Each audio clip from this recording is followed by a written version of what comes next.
सब कांग्रेस के लोगों ने क्या किया, महाराष्ट्र में हमारे पर जो बोझ है वो जरा कम हो। तुम उत्तर प्रदेश के हो, तुम बिहार के हो, जाओ वहां कोरोना फैलाओ।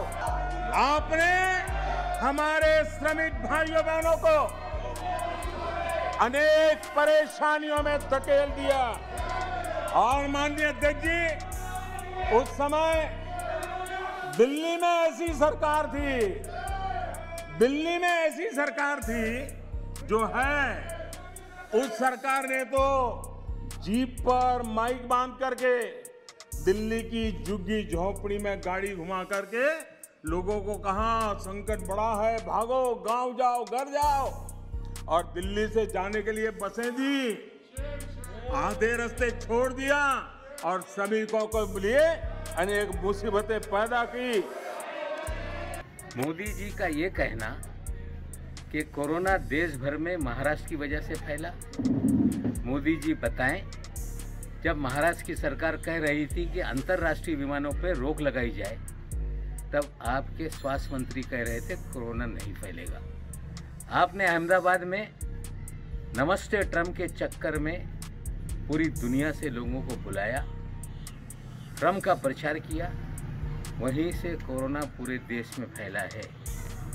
आप कह रहे हैं कि ट्रेन की टिकट हमने दी, ट्रेन आपने चलाई, टिकट हमने दी क्योंकि मजदूरों से आप पैसा वसूलना चाहते थे। मजदूर जब पैदल चल रहा था, सबसे पहले यूपी की सरकार ने बसें लगवाई, बिहार की सरकार ने बसें लगवाई, और जब पूरे देश में लॉकडाउन लगना था तब आपने पहले थाली बजवाई और बिना सोचे समझे लॉकडाउन लगाया, जिसके कारण करोड़ों प्रवासी मजदूर परेशान हुए।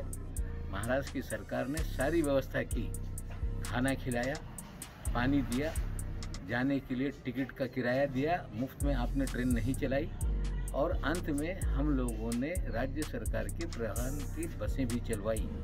मजदूरों के साथ, गरीबों के साथ हम खड़े रहे और आपने बिना सोचे समझे लॉकडाउन लगाया।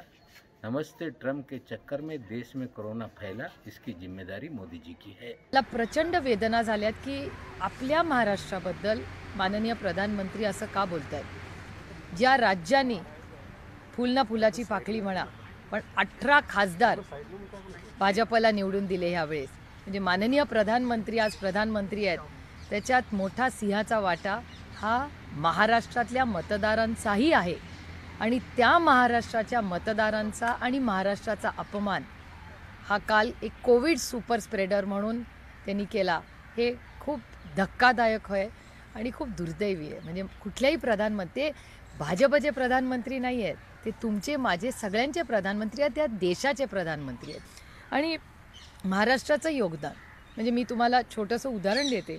काल माननीय प्रधानमंत्री अतिशय प्रांजळपणे मी माहिती मांडते की त्यांनी बुकिंग इन श्रमिक स्पेशल ट्रेन्स, आता श्रमिक ट्रेन्सचा जो आढावा हा गव्हर्नमेंट ऑफ रेल्वेजचा कागद आहे, हा महाराष्ट्र सरकारचा कागद नाही, हा केंद्र सरकारचा कागद आहे। याच्यात त्यांनी असं लिहिलेलं आहे की outgoing trains from state, Gujarat राज्यामधून 1033 ट्रेन्स गेल्या, महाराष्ट्रातून 817, पंजाबमधून 400, आणि सगळ्या राज्यांची माहिती आहे, आणि इनकमिंग आणि आउटगोइंग ही सगळी माहिती आहे। त्याच्यात महाराष्ट्र आणि ट्रेन महाराष्ट्र सरकार नाही चालवतो, केंद्र सरकार चालवतो। केंद्र सरकार ठरवतो कुठली ट्रेन कुठून जाणार, किती वाजता जाणार, काय जाणार।